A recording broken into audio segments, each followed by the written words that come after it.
Урматтуу Алмазбек Акунжанович, бизде Кызылкая шаарында номер 1 Карбышев атындагы орто мектеп 1936 жылы курулганда, азыркы учурда 1400 бала окуйт.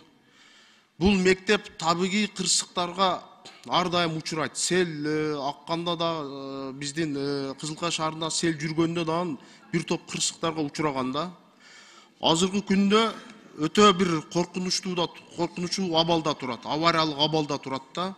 Ошол мектепти быйылкы жылга киргизип берсеңиздер жакшы болот эле. Капиталдык ремонт оңдоо иштергечи. Андан тышкары ошонун эле жанында, мектептин жанында 500 орундуу мектеп курса жер бар да. Бул маселе боюнча да сөзсүз түрдө протокол тапшырма берип койсоңуз жакшы болот эле. Ошол эле Кызылкая шаарында Гулматов атындагы орто мектеп бар. Бул 2018 жылы капиталдык ремонт иштөө иштеринде тендер менен бир компания утуп алгандан азыркы мезгилде бир 30% калганда, уже 5 жыл болду. 5 жылдан бери аягына чыкпай жатат да. Ушул эки маселе боюнча протоколдук тапшырма бериңизди суранамын. Андан тышкары дагы ушул эле Кызылкая шаарында Пушкин орто мектеби бар. Бул мектепте 2250 окуучу билим алат. Бул мектептин отоплениясы эскирип, азыркы учурда мектепте өтө суук болуп, окуучуларыбыз кыйналып жатат.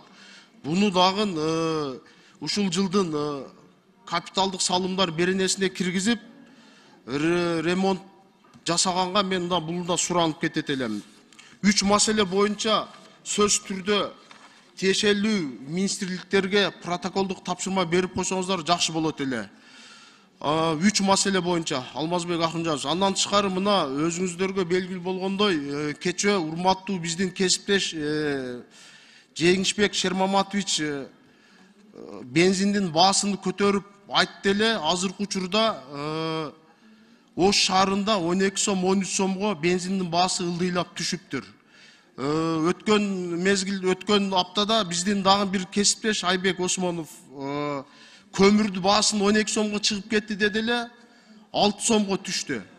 Биз сөзсүз түрдө биздин депутаттар айтса бааны түшүрөбү? Антимонополияга эмне кылып жүрөт? Алдын ала иштерди алып барыш керек да. Ушул маселе боюнча да антимонополияга тапшырма берип койсоңуздар жакшы болот. Чоң рахмат.